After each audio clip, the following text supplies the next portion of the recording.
dedicam a beneficiar os espíritos desencarnados, estes devem modificar o seu modo de proceder para que possam atrair influências benéficas, e para que possam dar exemplo a essas criaturas sem luz, para que vejam como se deve proceder para a salvação da própria alma.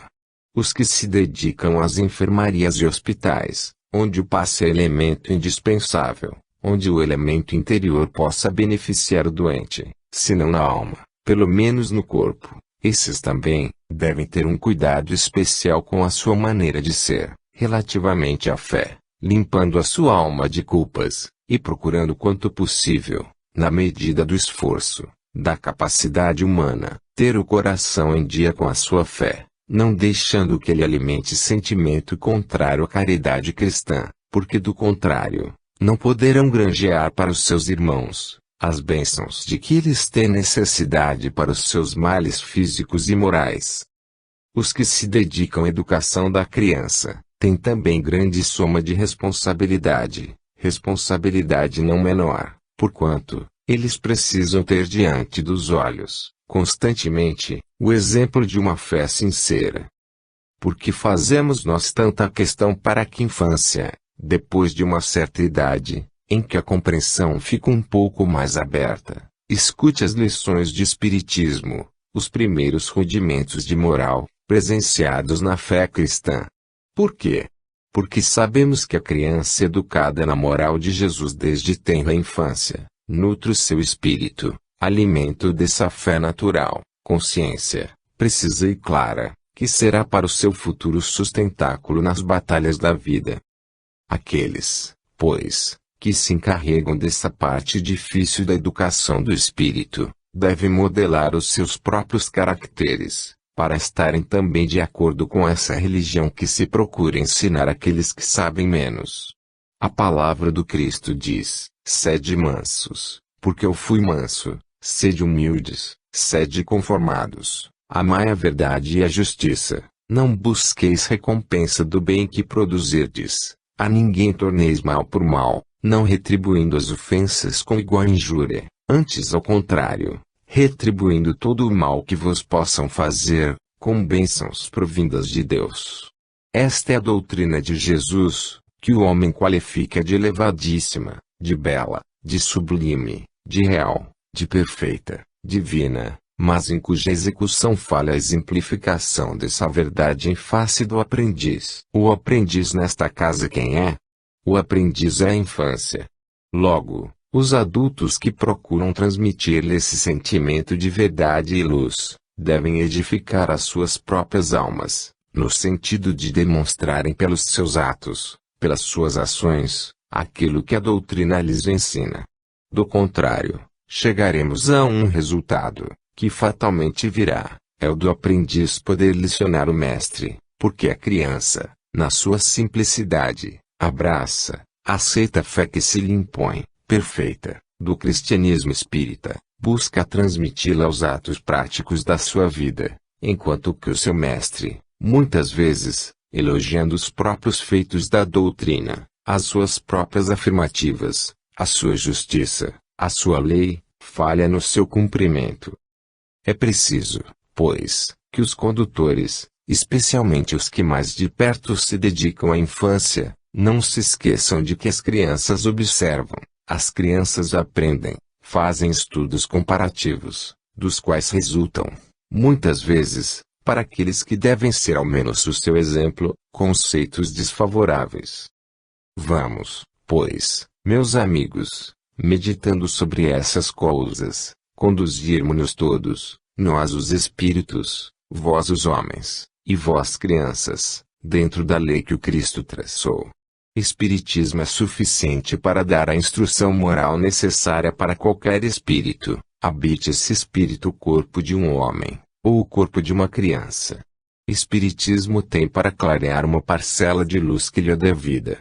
Observe cada um a parte que lhe toca, pois quem possui alguma luz, não poderá escondê-la, como diz a Escritura, sobre o velador.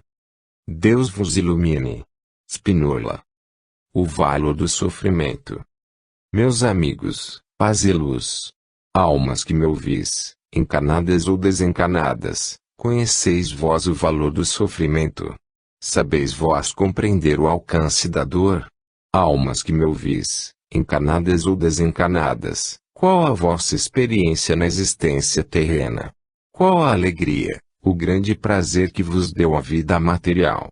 Que pensamento tivestes vós, ou que juízo firmastes a respeito dos dias tristes, sombrios, da vossa existência?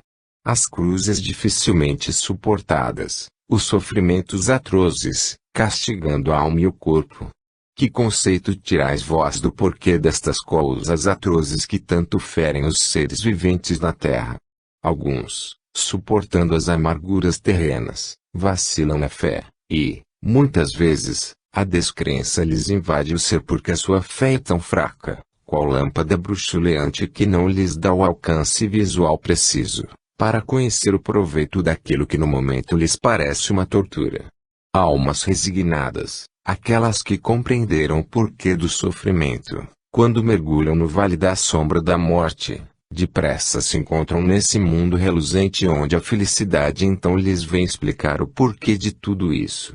Meus amigos, não vos espante ao dizer que a minha vida na terra foi uma constante cruz pesada sobre o débil organismo que foi o meu corpo. Não vos espante, não vos admire essa afirmação, porque anos e anos de sofrimentos cruciantes vive o meu corpo, caridosamente servido pelos outros, pela imprestabilidade das minhas próprias mãos.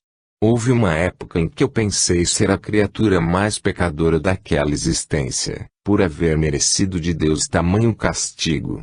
Um dia, porém, a luz divina penetrou no meu ser e eu pude compreender que realmente o meu sofrimento não tinha raízes na existência presente, mas se radicava num passado remoto, em que aceitei, voluntariamente, os dias tremendos de um sofrimento atroz.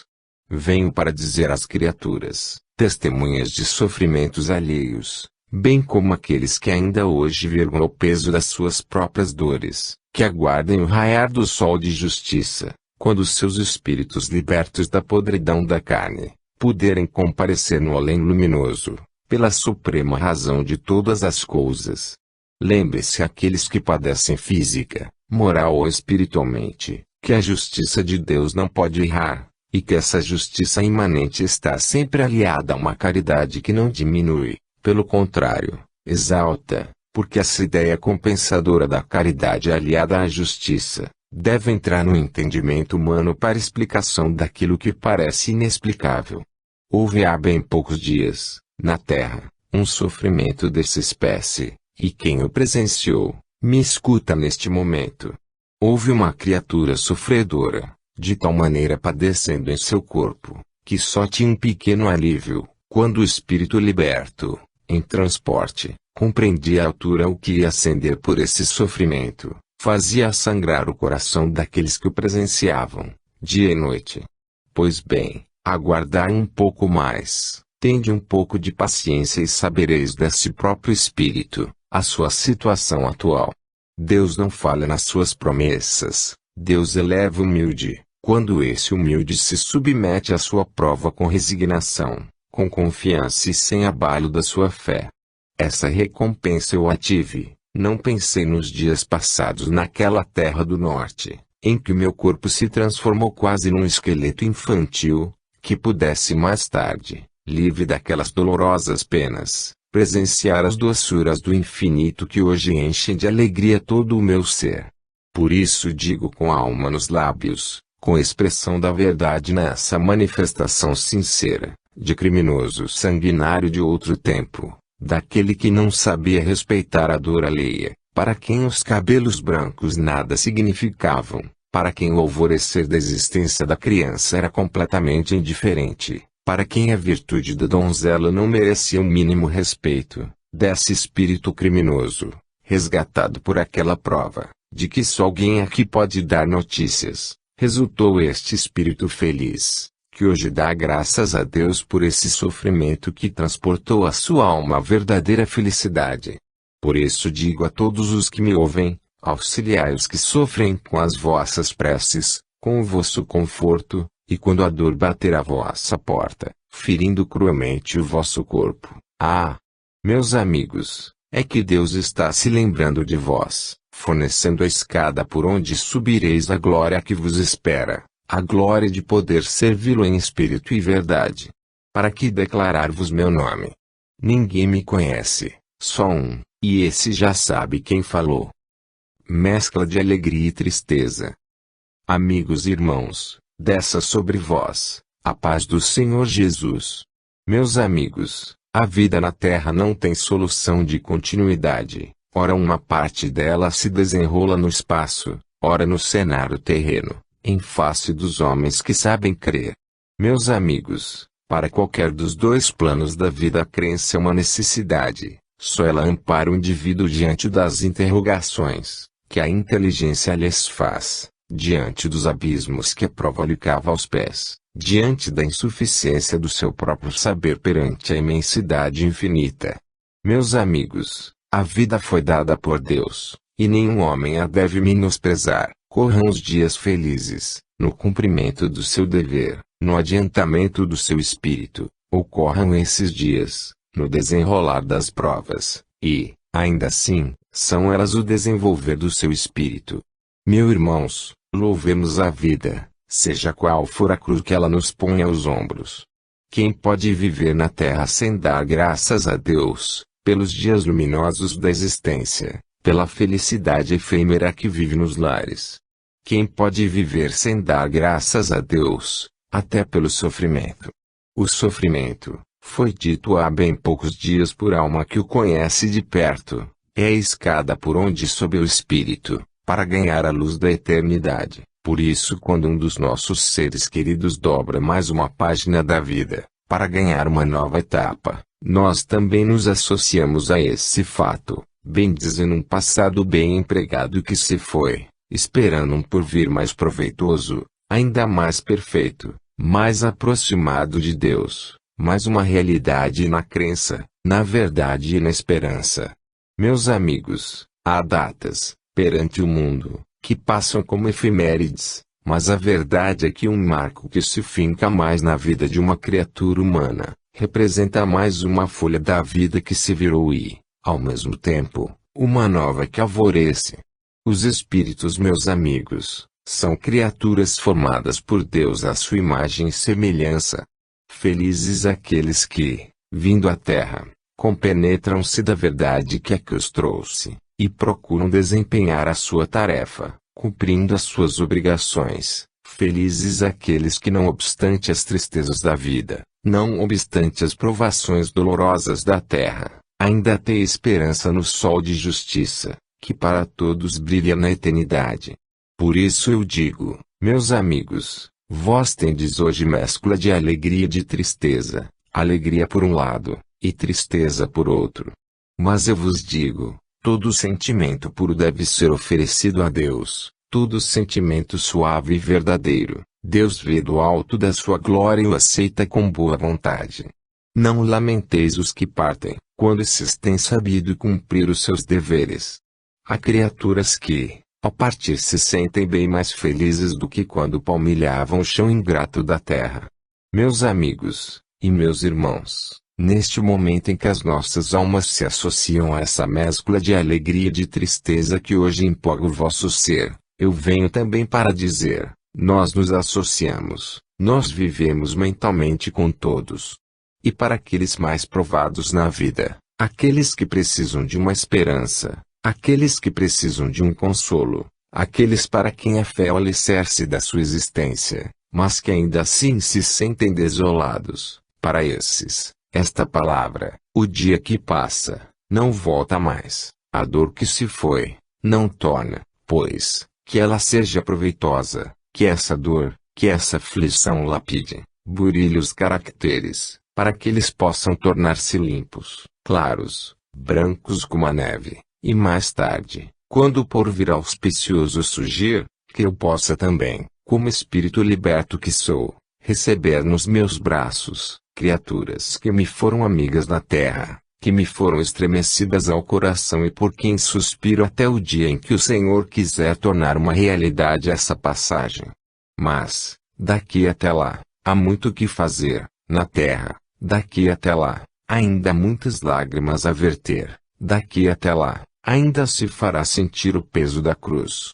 Pois bem, que assim seja para a vontade de Deus, mas que a fé jamais vacile, que a esperança seja realmente uma realidade, e que a bênção de Deus recaia sobre os lares em festa, mas também sobre aqueles que penam pelas consequências futuras da partida do seu chefe. Glória seja dada a Deus e paz às criaturas terrenas, homens, mulheres, crianças, enfim, que todos se associem, para formar um ramalhete de amor, para oferecer a Jesus paz na terra aos seres de boa vontade.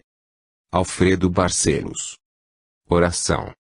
Meu Deus, Pai de infinita misericórdia e amor, permite que, ao encerrar a tua serva esta sessão, possa derramar sobre os assistentes fluidos de amor e paz, que os aproximem de ti. Permite, Senhor, que esses fluidos se estendam caridosamente até o espírito que acabou de se desprender da carne, para que, envolvendo nesse ambiente de paz e amor, possa conduzi-lo ao mundo astral, onde os seres protetores o encaminharão na sua nova existência, fora da carne.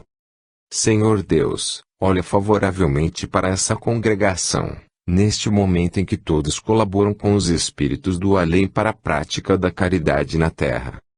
Dá que todos possam se estreitar num laço forte de amizade fraterna, para que ninguém se prejudique com sentimentos contrários à caridade cristã.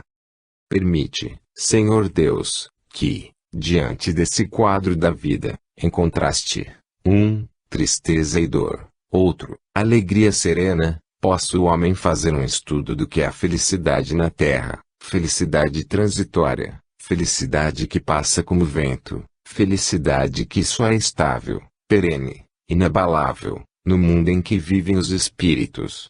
Dá, pois, Senhor Deus, que todas as criaturas aqui presentes, compreendendo a verdade eterna, que envolve esta sessão, se prontifiquem a aceitar a vida tal qual ela é, com os seus dias alternativos de alegrias e dores, com os seus pesares, com os seus prazeres passageiros, enfim, como as realizações de um plano acertadamente concebido pela providência, e realizado em face da terra, em colaboração com o universo, para a felicidade de todos os seres amantes do bem. Dá, Senhor Deus, que esta congregação assimile a doutrina espírita, em sua verdadeira acepção, compreendendo que o amor fraterno e o auxílio mútuo, jamais devem falhar à criatura que se diz espiritual. Conceda a Deus, pois, em sua alta sabedoria, uma benção protetora ao asilo espírita João Evangelista e seus componentes, para que todos sintam a influência benéfica do amor de Deus, em sua vida privada, no íntimo da sua consciência. Paz conceda o Senhor a todos os homens na terra. Bianca. Por onde o orgulho conduz o homem. Irmãos amados e meus amigos, Deus vos conceda a sua luz e a sua paz. O crente espírita, ciente da sua fé, consciente da sua sinceridade, lamenta o homem que não sabe crer, e pensa que grande é o número dos seres pensantes vivendo como irracionais, sem crença, sem esperança, sem certeza da vida eterna. Meus amigos, se bem que em parte é verdadeira esta ideia, porque é efetiva aí, infelizmente, homens que não creem, eu vos posso afirmar com segurança que nem tão grande é seu número. O homem se enche de orgulho, de fatuidade, deixai-se levar pela opinião daqueles que não são baseados pela razão clara e pelos motivos da fé, envereda pelo caminho da dúvida e, sem base, sem uma razão justificável, acompanha os passos desses outros que lhes ensinam a não crer. É o orgulho que conduz o homem por esse caminho. A razão humana diz ao ser pensante que essa vida pujante que ele encontra em si, é uma força, e não provém da matéria, porque muitas vezes a matéria enfraquecida se recusa a dar um testemunho solene de vida, quando essa vida contudo permanece. O orgulho faz com que o homem deixe de compreender que algo de superior mora em si. Vejamos, há paralíticos, homens que não se podem locomover, homens que não podem, muitas vezes, erguer a mão acima do travesseiro e que, todavia, tem uma inteligência pujante que lhes dita a palavra e que, se não lhes impulsiona a mão para a escrita, é porque essa mão não pode de todo, mecanicamente, segurar o lápis, mas a ideia vem, e esse indivíduo, com o seu organismo abatido, inutilizado, morto quase, pode exprimir a sua ideia, e, muitas vezes, uma ideia autêntica, uma ideia malsã, vergonhosa, em toda a verdadeira acepção da palavra, enfim, uma ideia viva, palpitante que exprime o cunho da sua personalidade. Donde provém essa força? Quem é que exprime essa ideia? Como é que a palavra mal articulada de um corpo quase totalmente imobilizado, pode assumir essa vibração tão forte, essa vibração tão viva? Quantas vezes em moléstias outras, nas quais o corpo definha, mas definha a olhos vistos, transformando o esqueleto humano em um corpo sem carne, a inteligência vibra fulgurante, demonstrando que a sua força não depende daquele organismo depauperado e quase totalmente inutilizado. Como explicar tudo isso? A lucidez, o talento, a vibração da palavra, tudo isso, num ser prestes a ir para a cova. Estas observações, estas considerações, que neste momento faço, são, tão somente, para vos dizer, meus amigos, no secreto da sua consciência, na solidão dos seus pensamentos, esses indivíduos, sabem, perfeitamente, que essa força dominante do seu organismo, que vive não obstante a insuficiência da matéria, essa força, outra coisa não é senão a alma. Eles o sabem, e por que não dizem? Não dizem porque são orgulhosos, porque a fé mal orientada, tem emprestado à crença esse lado ridículo que lhe faz correr, fugir do público. Eles entendem que o público consciente, o público inteligente é aquele que nega, e é por isso que fogem, é por isso que eles chamam pobre, de raça ignorante, porque eles são os únicos que podem aceitar essa ideia. Assim pensam, mas pensam, na expressão vulgar do povo, dos dentes para fora. Quantas vezes tenho assistido, em seus próprios leitos, os ateus gemendo, pedindo o consolo de Deus, ai meu Deus. Mas, se Deus não existe, por que chamar por ele? Mas, se a eternidade é um mito, por que esperar alguma coisa que venha dessa eternidade? Mas, se a fé é vã, por que demonstrá-la exatamente no momento em que mais forte deve ser a sua descrença? Meus amigos, orai, sim, pelos que, efetivamente, não creem, porque os mas repito, não penseis que tão grande é o seu número. Deus, em sua infinita misericórdia e na sua sabedoria que o homem não pode de fato compreender, entendeu de dar a cada um segundo a sua obra, a cada um seu livre-arbítrio para julgar, definir e decidir a sua vida, o seu destino, o seu futuro. Esses homens que limitam a sua vida a este presente incerto, a este presente cheio de pesares, cheio de dúvidas, esses homens têm o pesadelo na consciência, essa interrogação constante a que o seu critério não pode responder, e não querendo se dedicar a esse estudo profundo, que exigiria muito sacrifício da sua parte, não estão dispostos a abrir mão desses direitos que o mundo lhes dá. Esses homens, quando o futuro se for aproximando, pouco a pouco, até se transformar num presente, abrirão os olhos à beira do túmulo, porque o mundo não tem para lhes dar senão essa felicidade fictícia que eles se agarram. O mundo só tem para lhes dar essa felicidade passageira, que a mocidade estrague na idade do pensamento, na idade da reflexão, os transforma em trapos verdadeiramente inúteis. Esses homens acordarão à beira do túmulo, quando chegar o dia em que o ponto final da sua existência material for colocado no fim da sua vida, eles acordarão. E quando será o seu acordar? Como será esse despertar?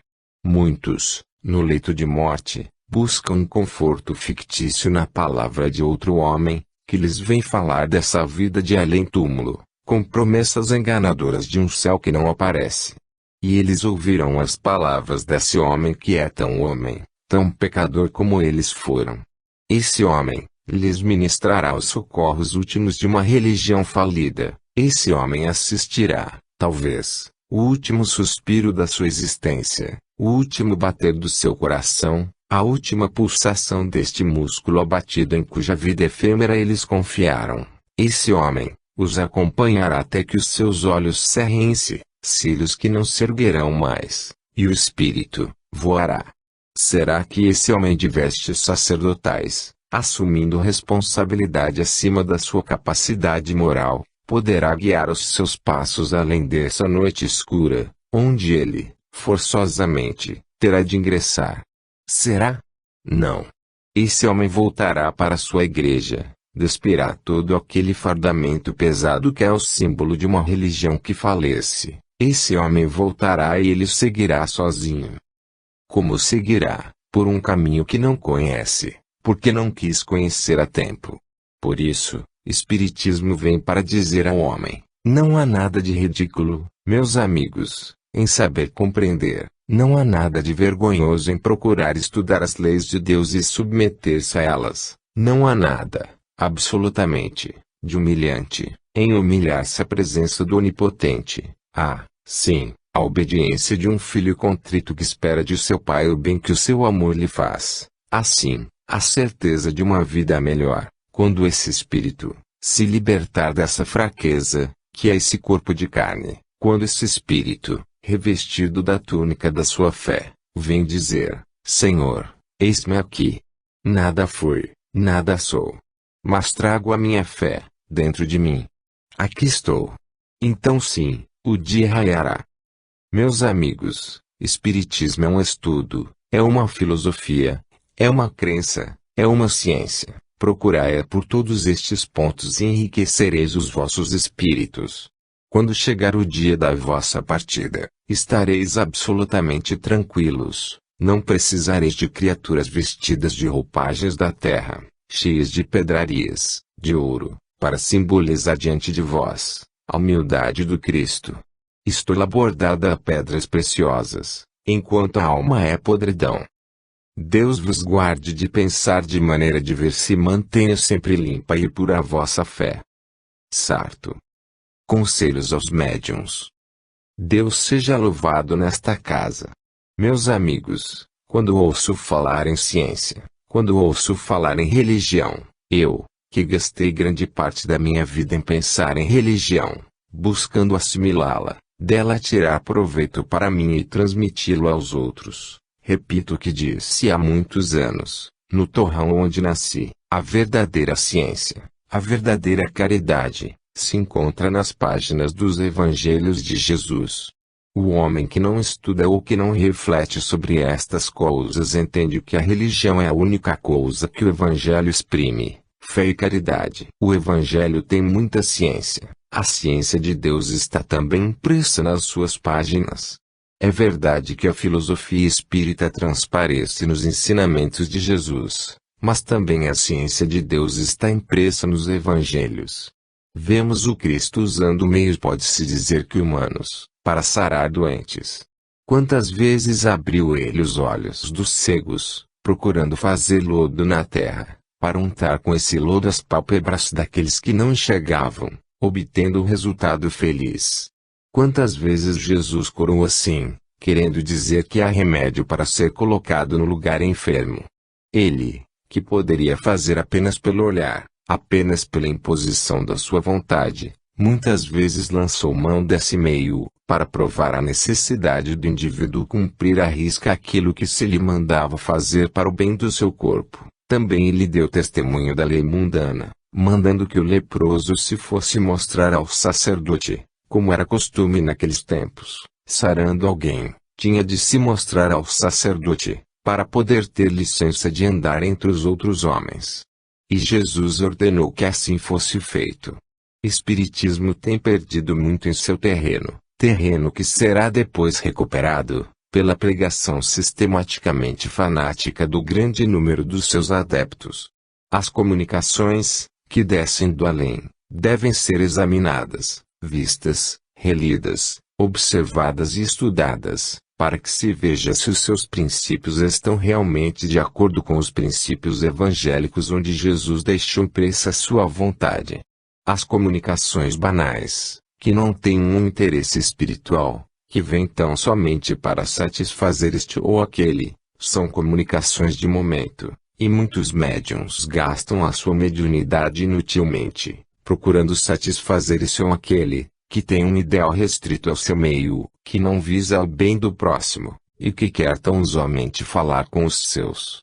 Os médiuns não deviam prestar-se a estes papéis, não deviam consentir em prestar a sua mediunidade para essas conversas sem proveito e muitas vezes até prejudiciais, porque aquele que procura espiritismo deve sujeitar-se às normas prescritas pelo médium ou pelo diretor espiritual, que lhes encaminhará aos passos, daí em diante, no estudo dessa mesma doutrina que ele não conhece.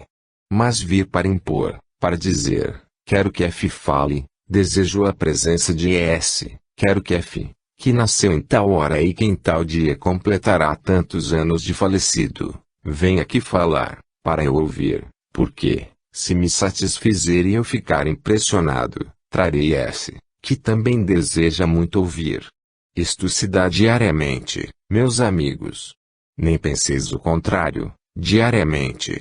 E os médiuns se prestam a estas coisas, quando o seu papel é nobre e elevado, é vir para a mesa das sessões buscar instruções do alto, aprender com aqueles que sabem mais, e dar, diante dos outros, o testemunho de que são fiéis à doutrina, recebendo os espíritos sofredores que vierem ou os guias luminosos que se quiserem manifestar. Mas fazer espiritismo individual não é ser espírita. O espiritismo é coletivo, o espiritismo é para todos. Cada um receba dessa grande messe a parte que lhe couber. Mas esse espiritismo individual, além de tudo especial para tal ou qual pessoa, serve tão somente para que o médium se habitue a falar para 2 ou 3 e não tenha a coragem necessária para enfrentar uma multidão, quando for oportuno. Tive o desprazer de ouvir, há bem poucos dias, essa expressão: não gosto de trabalhar em sessões públicas, tem sempre muita gente. Ora, meus amigos, se tem sempre muita gente, é porque toda essa muita gente deseja aprender, toda essa muita gente ama o espiritismo, gosta da sua doutrina, e não tem os olhos fitos sobre o médium, que nada mais é do que um aparelho de que o espírito se serve para transmitir a sua vontade.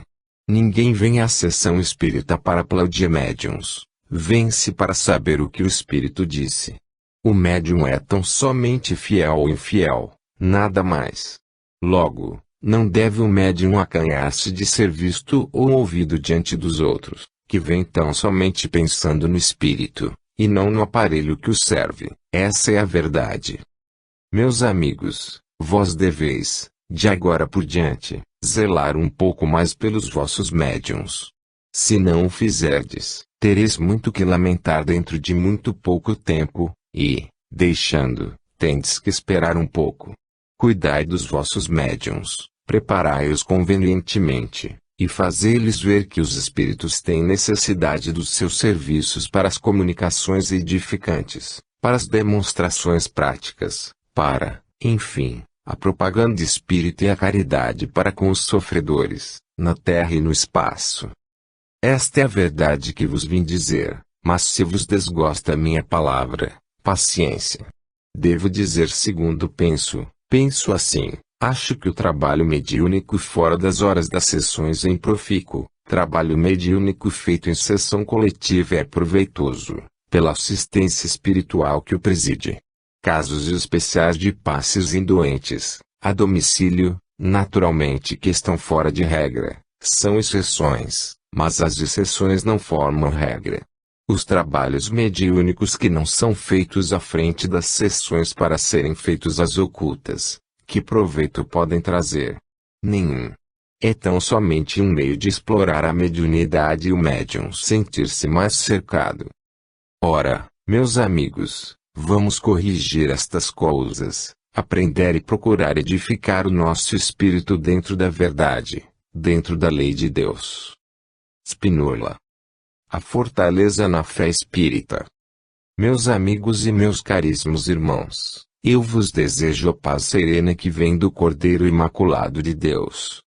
Em nome desse Jesus bendito que olha para as criaturas humanas, por mais indignas que sejam, que penetra o íntimo das consciências e lê o fundo das almas, que conhece o universo inteiro, para quem nada é segredo, para quem nada é oculto, para quem tudo é presente. Em nome desse Jesus Salvador, Redentor, eu venho pedir à congregação espírita cristã, nesta casa reunida, que não se esqueça de orar sempre em favor da fé espírita.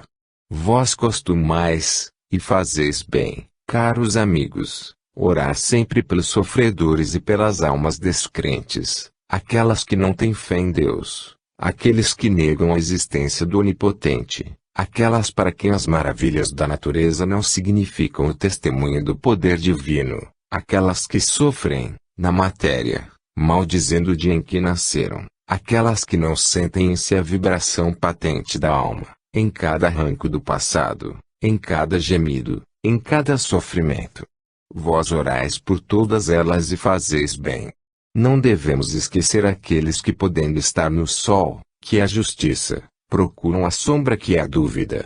Eu vos peço também, meus caros amigos, preces fervorosas a Deus, em favor da causa espírita. Se estar fora da crença espírita, enchendo a alma das ilusões e promessas vagas que outras criaturas ensinam, faz sofrer o coração do crente, maior deve ser o seu sofrimento quando a descrença ou a pusilanimidade ou a fraqueza penetram as próprias fileiras espíritas. Meus amigos, orai pelos espíritas que ainda não têm a fortaleza da fé bastante para poderem arcar com a responsabilidade de crentes dessa mesma fé. Quando me exprimo assim, vós os que certamente me conhecestes, vós para quem sempre uma palavra de conforto costumo trazer do além, vós cujo coração padece ainda a ausência que Deus permitiu fosse estabelecida entre nós, deveis dizer dentro de vós mesmos, por que se exprime dessa maneira? Por que falo assim, quando a que não se mostrava tão fervorosa nem tão crente nesse poder divino, que hoje apregoa com tanta veemência? Porque defende com tanto ardor a causa espírita? Quem não militou em suas fileiras, antes ao contrário, quem teve amor às glórias do mundo, quem viveu no fausto e nas grandezas e quem procurou acima de tudo o bem-estar e o conforto da sua natureza física. Deveis estranhar. Mas, meus amigos, não vos esqueçais de que o progresso é uma realidade, a evolução dos seres se faz, mercê da divina caridade de Deus. Quem possui qualquer parcela, por mínima que seja de inteligência e boa vontade, quando aparece num mundo onde tudo é luz, onde tudo é brilho e onde amigos verdadeiros de vidas anteriores nos vêm abrir os olhos, despertar a consciência para o verdadeiro aprendizado da vida eterna, é natural que feche os olhos às coisas pequeninas da terra, porque tudo quanto parecia grande naquela época, as palmas, as flores, os louvores, enfim, a apoteose, tudo isso parece mínimo ao pé das grandezas celestiais, são como a relva miúda ao pé das gigantescas e colossais árvores. As glórias da terra, o seu fausto, as suas grandezas, as suas vitórias, tudo isso representa a relva que cobre a montanha, enquanto que o arvoredo enorme, sombrio, colossal, é a grandeza do mundo além. Não vos admireis, pois, queridos amigos, que parta de mim, que há tão pouco tempo palmilhei o mesmo chão que vós hoje palmilhais, essa expressão que denota o meu modo de pensar todo diverso, hoje. Eu amo os batalhadores de espiritismo, eu amo os denodados soldados do bem, eu amo as casas espíritas onde se prega a palavra de Deus, eu gosto de ver as criaturas sinceras, esforçando-se, desdobrando-se em prol da caridade cristã. Por isso, desejo que a crença espírita encontre neste meio, assaz diminuto, mas que pode ser grande aos olhos de Deus, um bloco coeso, firme, inabalável, inamovível, sabendo que o sol de justiça brilha lá e, ao mesmo tempo, que esse sol aquece as almas que sabem crer, as almas que têm, realmente, coragem de confessar a Deus, a verdade, em face dos homens. Não faz vergonha ser espírita, bem ao contrário disso, porque espiritismo exige sacrifício que outra qualquer religião não exige. O que pede catolicismo aos seus? Pede tão somente a ostentação da fé, a demonstração pública em atos de reverência piedosa, não verdadeira, e nada mais. Pede aos ricos tão somente que tenham frouxos os cordões das suas bolsas, pede às senhoras de alta categoria que demonstrem publicamente ao mundo que a sua fé é aquela, e não lhes deixem vazias as catedrais pomposas. É o que pedem. Espiritismo pede muito mais. Espiritismo exige que haja no coração de cada criatura um verdadeiro altar para o seu Deus. E nesse altar, pontifique a sua fé, e tudo mais, fique para baixo. Revelar a fé espírita com demonstrações, digamos, impiedosas, do mundo que não sabe crer, e afrouxar a fé. Que Deus conforte esta casa, fortalecendo-a cada vez mais nos assentamentos dessa fé inamovível na rocha viva que é o Cordeiro Imaculado de Deus. Para mim, pobre espírito que há tão pouco tempo deixei a terra, que sinto ainda afeição terrena buscando empolgar o meu ser, contra a qual reajo com toda a força da minha espiritualidade, e que sinto ainda saudade dos tempos em que a felicidade bafejou os meus dias, que eu compreenda que essa saudade aos poucos vai se apagando para dar lugar a um sentimento mais vivo, a fé e a dedicação ao meu Deus. Ampara o meu espírito, Senhor. Permite que todos quantos são chegados à minha alma sintam da fé a penetração viva, exata, que devemos ter para saber que a sepultura é muda, mas a alma responde do alto. Deus seja louvado. Maria Luísa. Pelos transviados. Amigos e irmãos, dessa sobre vós a inspiração que vem do além, conforto e graça que vem de Jesus. Meus amigos e meus prezados irmãos, toda criatura que vem a este planeta viver em companhia dos seus irmãos, é portador de um passado. A doutrina espírita, reveladora das grandezas do além, da vida inteira do espírito, ensina esta verdade. O espírito é portador de muitas vidas.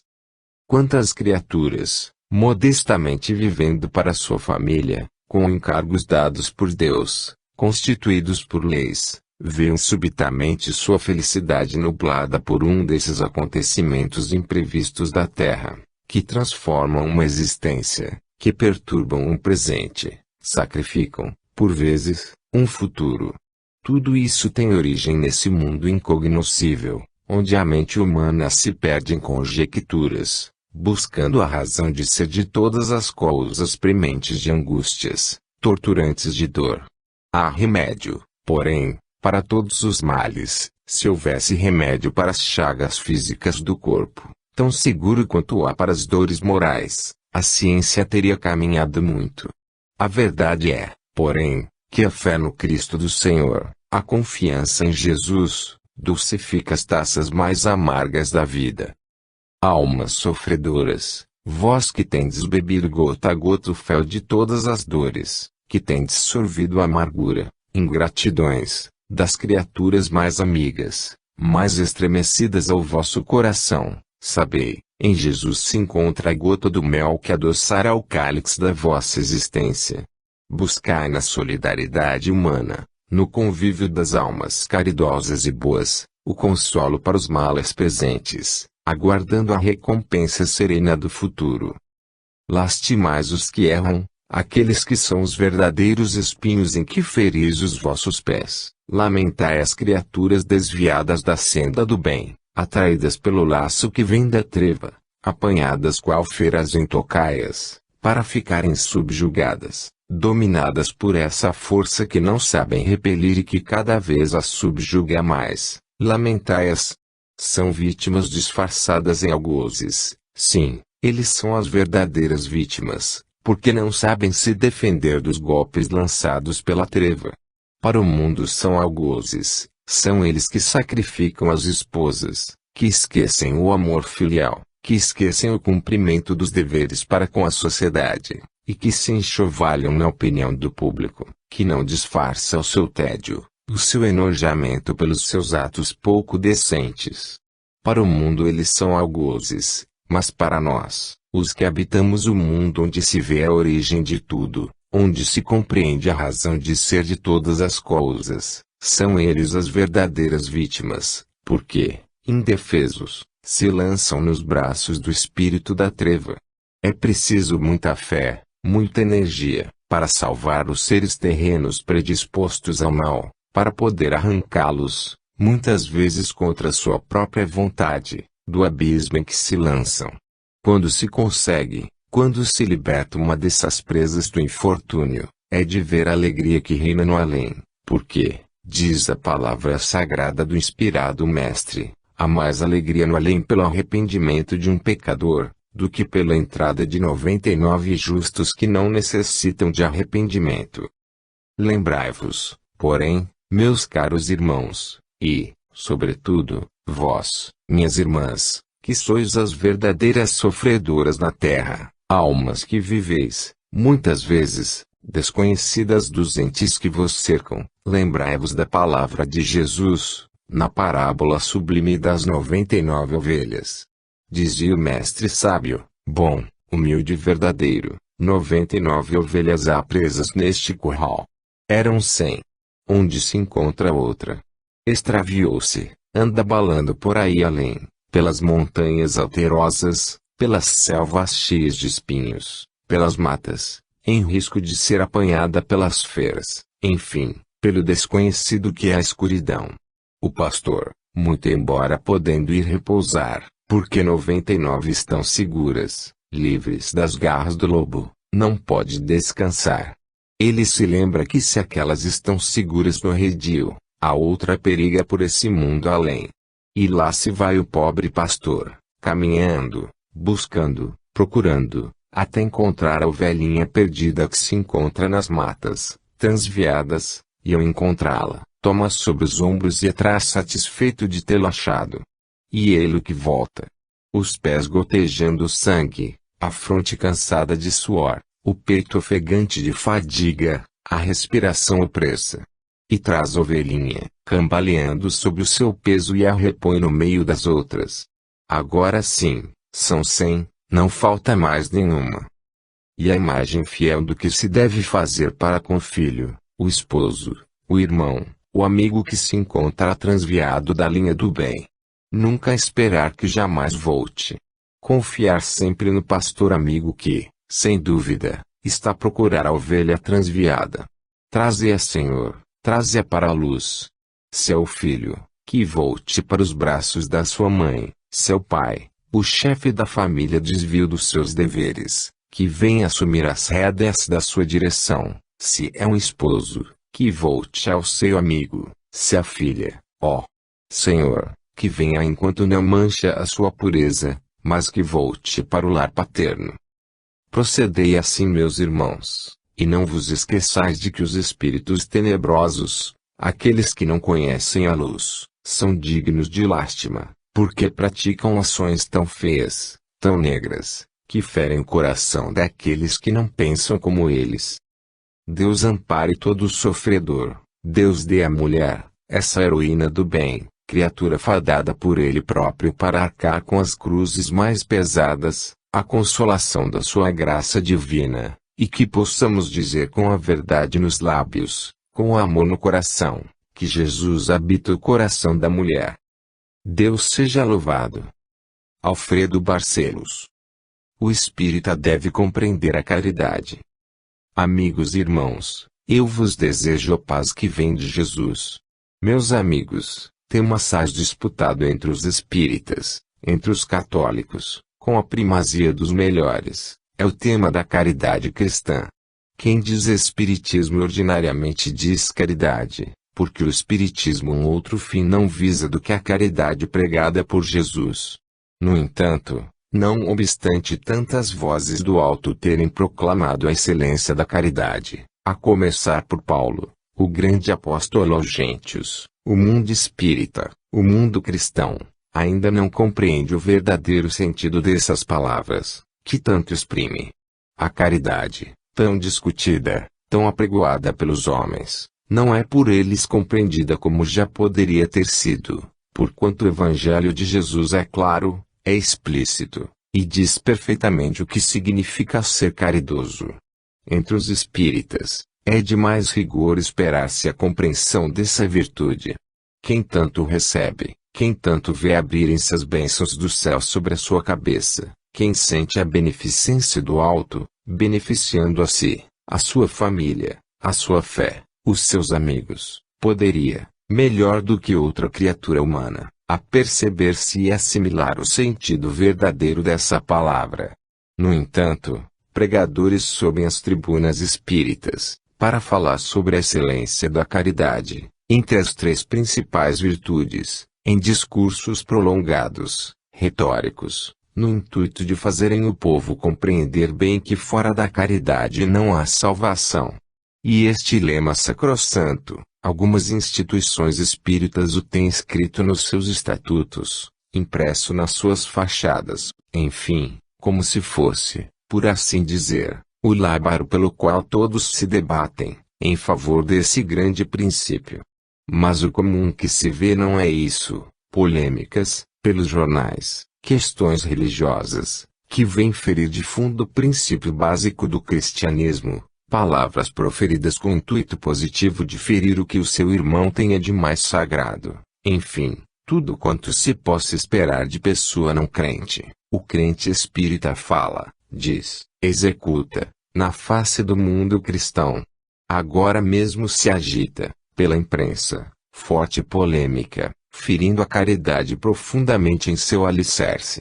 Esquece-se o mundo espírita de que o mundo não cristão, o mundo adversário da sua crença, observa, apura e colige dessas polêmicas sem proveito aquilo que de fato são, a falta de fé do indivíduo. Meu irmão, perdoa-te tal ou qual injúria, porque atento na tua fraqueza, na tua pobreza de espírito, na tua falta de fé, na tua falta de religião, na insinceridade do teu proceder, tudo isso se diz. Perdoa-te. Se tu perdoasses, meu irmão, estas expressões não te sairiam jamais do pensamento, muito menos dos lábios, porque, quando viessem à flor dos lábios, tu saberias esmagá-las e não as pronunciarias. Mas, meus amigos, a batalha contra esse sistema improfícuo da propaganda espírita está sendo feita constantemente, não somente nesta casa, mas em diversas tribunas espíritas, por quem pode dirigir estas coisas. Espíritos propensos à causa do bem, defensores do espiritismo cristão, têm vindo consecutivamente às sessões espíritas, aqui neste país e fora dele, para dizer ao crente espírita que o mundo espírita não pode criticar de público estas coisas, não pode vir pela imprensa enxovalhar a reputação das famílias suas irmãs, não pode criticar com essa severidade a fé que alimenta aquele outro que é realmente seu irmão, enfim, não pode tornar-se juiz, porque ele, perante os outros, também é um réu. Em fatos positivos, concretos, Jesus sempre se exprimiu assim: olha primeiro para o teu interior, limpa-te, purifica-te de toda maldade, depois, vem, então, aguir-me. Meus amigos, é uma tristeza, para a propaganda espírita, o que se vê lá fora, os temas do evangelho postos de lado, as belezas do espiritismo trancadas às 7 chaves, as revelações não podendo ser trazidas a lume, enfim, tudo quanto é progresso para a doutrina é abafado, enquanto que aquilo que Jesus condena vem para a imprensa, para as colunas dos jornais, vem a público aquilo que nunca se deveria ter falado. Se o teu irmão está em erro, vai ao pé dele e diz-lhe o que ele precisa saber para se corrigir do erro. Assim fazendo, a tua responsabilidade está salva, porque ele tem consciência, tem razão. Deixa-lhe entregue o teu conselho.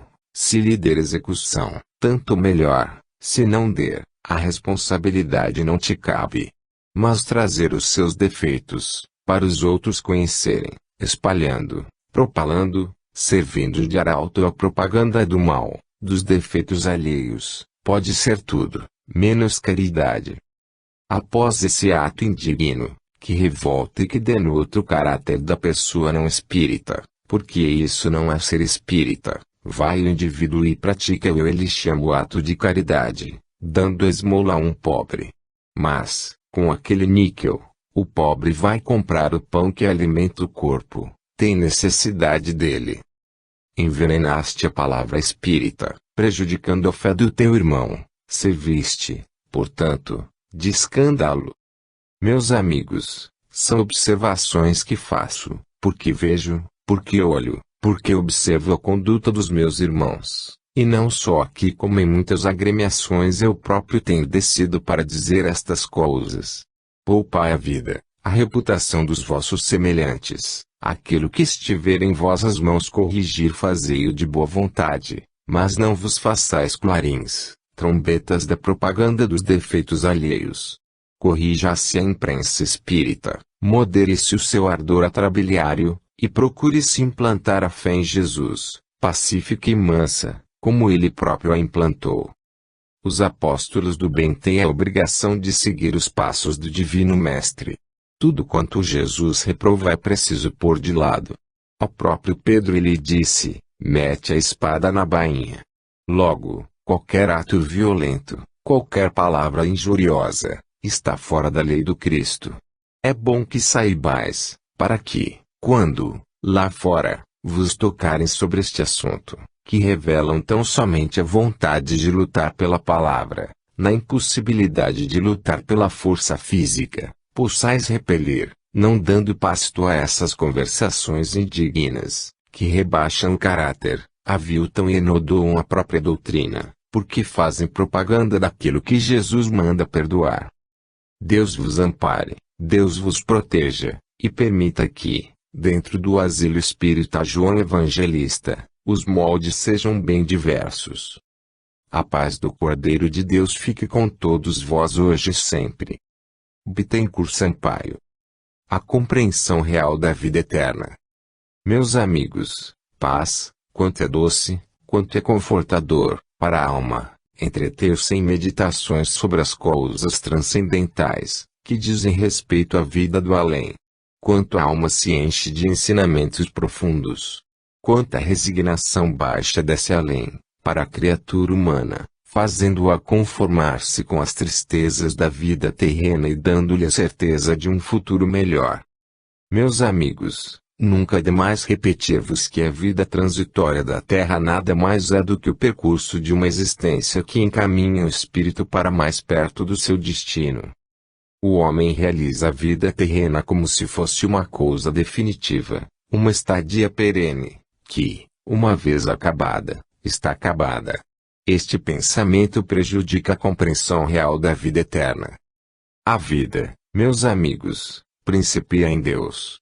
Deus é o Criador dos espíritos, a cada um concede a vida, e, uma vez concedida essa vida, ela é imortal, é eterna. Não pode partir de Deus qualquer coisa finita, tudo dele é infinito, tudo que vem de Deus é imensurável, tem duração intermina, é inconfundível, é essência de vida. Se o homem pudesse compreender realmente o que é a vida, não passaria por tantas tristezas, por tantos dissabores, como passam aqueles que estão sempre à espera de uma vida mais demorada, neste planeta. O que se deve desejar, enquanto se está na Terra, é uma vida proveitosa, uma vida útil, uma vida que realmente focalize uma ideia e realize um bem. Às vezes, há criaturas que o conseguem, que passam os dias terrenos ocupadas com alguma coisa de fazer bem, essas são mais felizes. Mas os egoístas, aqueles que só cogitam do bem daquilo que lhes diz respeito, esses não encontram essa felicidade da Terra, embora efêmera, prazer nenhum para viver. As mães, sobretudo, quando se lhes fala que qualquer dos filhos vai partir para esse mundo, que elas chamam de desconhecido, apavoram-se, preferem-nos aqui, agrilhoados à matéria, suportando as vicissitudes da vida, passando moléstias, dores, dissabores, contrariedades, amarguras, do que vê-los partirem, para gozar a vida do além. Não somente as mães são assim, em geral, o homem compreende pouco dessa vida. Mas, meus amigos, quem estuda espiritismo, e levanta ainda que seja uma pontinha tênue desse véu, que encobre o infinito, deve compreender que a maior vida, a maior alegria, A maior felicidade é lá. E essa felicidade real, positiva, não impede a felicidade transitória da terra, não sacrifica as ambições justas da mocidade, não prejudica o descanso da velhice,